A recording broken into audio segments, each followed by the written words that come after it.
చెప్తా.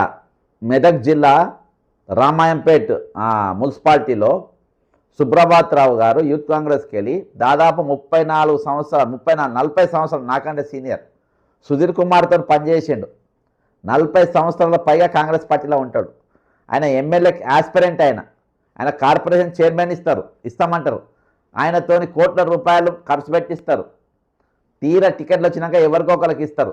ఈసారి అయితే ఏకంగా కాంగ్రెస్ పార్టీ అభ్యర్థులకు ఎవరికి ఇవ్వకుండా వేరే పార్టీకి వెళ్ళి తీసుకొని వచ్చి బీఆర్ఎస్కి వెళ్ళి వచ్చిన పార్టీకి ఆయనకు టికెట్ ఇస్తారు. ఈరోజు ఆయన సరే ఏం లేదు, కనీసం కౌన్సిలర్ టికెట్ అన్న మాది జనరల్ మహిళ అయింది, నా బిడ్డకు టికెట్ అని ఇవ్వమనంటే నేను ఇయ్యను పో అంటాడు. ఇప్పుడు సుబ్రభాత్ రావు నామినేషన్ చివరి రోజు అప్పుడు బీఆర్ఎస్కు పోతాడు, టికెట్ తెచ్చుకుంటాడు, వాళ్ళ బిడ్డను గెలిపించుకుంటాడు. కాంగ్రెస్ పార్టీ ఆ డివిజన్లో 3వ స్థానంకు పోయింది. ఈరోజు సుబ్రభాత్ అంటాడు మునగాలా కాదా? జీవన్ రెడ్డి అంటాడు మునగాలా కాదా? వాళ్ళు చెప్పుకున్న అభ్యర్థులను 24 అవర్స్లో వాళ్ళు టికెట్లు నిలబెట్టుకొని వాళ్ళ అభ్యర్థులను గెలిపించుకున్న వాళ్ళు మునగాన్లా కాదా? నీ దగ్గర ముఖ్యమంత్రి ఉంటుంది, ఎమ్మెల్యే ఉంటాయి, పదవులు ఉంటాయి, పవర్ ఉంటుంది, వాళ్ళని మొత్తం గెరావ్ చేసి వాళ్ళకు ఓట్లు లేకుండా చేసి ఈరోజు కోట్ల రూపాయలు మీరు కుమ్మరించినా కానీ, ఈరోజు వాళ్ళ అభ్యర్థులపైన కోట్ల రూపాయలు కుమ్మరించినా కానీ ఈరోజు వాళ్ళ మనుషులను వాళ్ళ పిల్లలను వాళ్ళు నిలబెట్టుకున్న వాళ్ళను గెలిపించినా లేదా సత్తా ఎవరిది ఇక్కడ?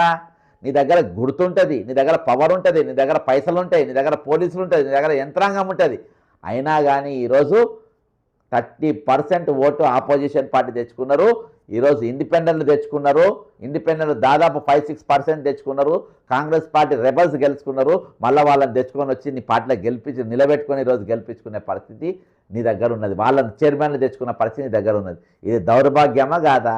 ఇంకా దీని మీద ఒక కథనం మునగాలంటే ఈయన జూనియర్ అంటే దొంగ అని చెప్పనికి ఈరోజు చాలా కథనాలు చేయొచ్చు మీ దగ్గర. దొంగ అని చేయనికి ఈరోజు దీనిపైన ఒక చర్చ చేసే ఒక దమ్ము కూడా ఎవరికి లేదు.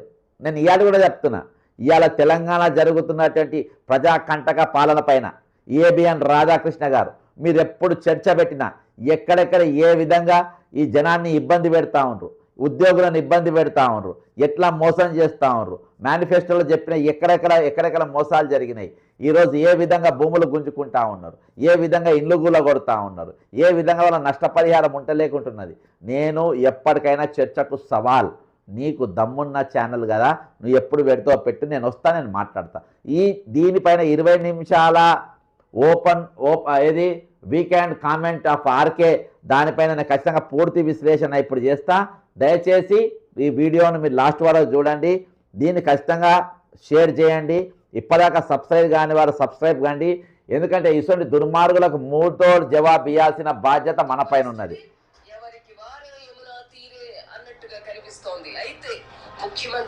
అరే అవులే, నేను ఈ అవులా స్టోరీ పైన నేను ఒక చెప్తా. ఎవరికి వారే యమునా తీరే కాదు. కాంగ్రెస్ పార్టీ అనేటోళ్ళు నన్ను రేవంత్ రెడ్డి అనేటోడు ఈరోజు నన్ను జీర్ణించుకోలేక తట్టుకోలేక నన్ను బయటికి పంపిండు.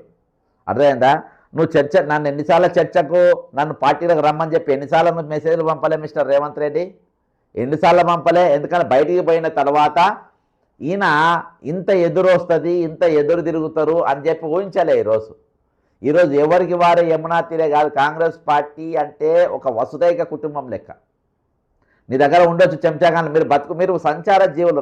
రేవంత్ రెడ్డి అంటాడు రాజకీయ సంచార జీవి. తల మీద ఒక గుంప పెట్టుకొని ఈ దండుపాలెం గ్యాంగ్ ఏ పార్టీ పచ్చగుంటే పార్టీకి తిరిగేటోడు. ఈయన బీఆర్ఎస్లో కార్యకర్తగా పనిచేయలేదా? టీడీపీలో పనిచేయలేదా? బీజేపీలో పనిచేయలేదా? ఇప్పుడు కాంగ్రెస్లో లేడా?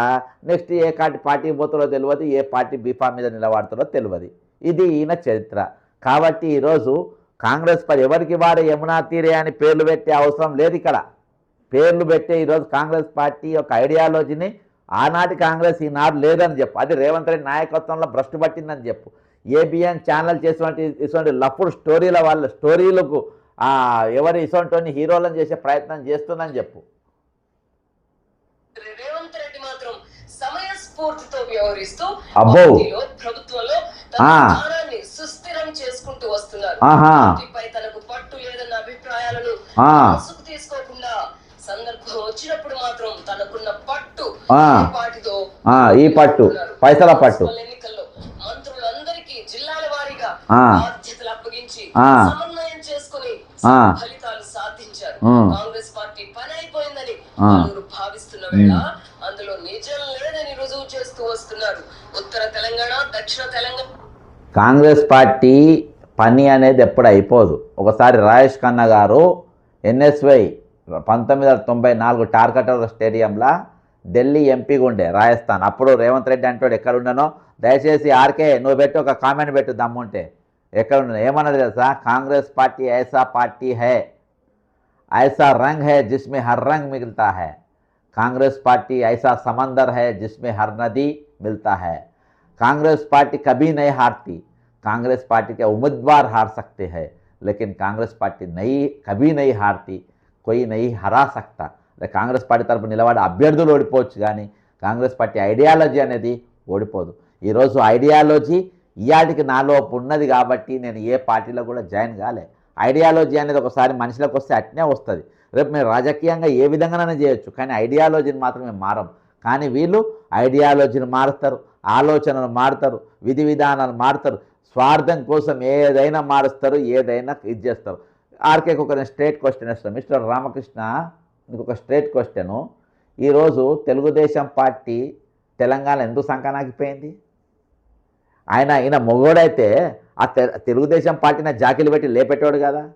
మరి ఆ లేపుడు వదిలేసి మరి కాంగ్రెస్ పార్టీకి ఎందుకు ఉరికొచ్చిండు? ఇంత పెద్ద మొగోడే కదా, ఎందుకు ఉరికొచ్చిండు? ఈరోజు ఎందుకు బతకలేకున్నాడు?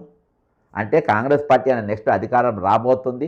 కాంగ్రెస్ పార్టీకి వచ్చిన తర్వాత కొడంగల్లా 2018 నిలబడి ఈయన ఎంత మెజార్టీతో ఓడిపోయింది మిస్టర్ రామకృష్ణ? ఆర్కే చెప్పండి. చెప్పారు, నోరు తెరవారు. ఏమన్నా అంటే మిస్టర్ దాదాపు అన్ని జిల్లాల్లోనూ మంచి ఫలితాలను సాధించేలా రేవంత్ రెడ్డి వ్యూహ రచన చేశారు. ఉత్తర తెలంగాణలోని నిజామాబాద్, ఆదిలాబాద్, కరీంనగర్ లో భారతీయ జనతా పార్టీ, భారత రాష్ట్ర సమితి బలంగా ఉన్నాయన్న అభిప్రాయం ఇప్పటిదాకా ఉండింది. అయితే మున్సిపల్ ఎన్నికల ఫలితాలు ఈ అంచనాలను పటాపంచలు చేశాయి. ముఖ్యమంత్రి సొంత జిల్లా మహబూబ్ నగర్ లో బీఆర్ఎస్ బలంగా ఉన్నట్టు కనిపించేది. ఈ ఎన్నికల ఫలితాలతో అందులో కూడా ఇక ఇంత మించిన అవసరం లేదు. ఎంత పచ్చిగా దిగజారి ఈరోజు ఆర్కే ఈ విధంగా చేస్తున్నంటే నిజంగా నాకే బాధ అనిపిస్తుంది. జర్నలిజానికి ఏ స్థాయికి దిగజార్చిండ్రు. జర్నలిజం అనేది ఈరోజు స్వార్థం కోసం ఏ విధంగా దాన్ని వాడుకుంటున్నారు అనేది మనము చాలా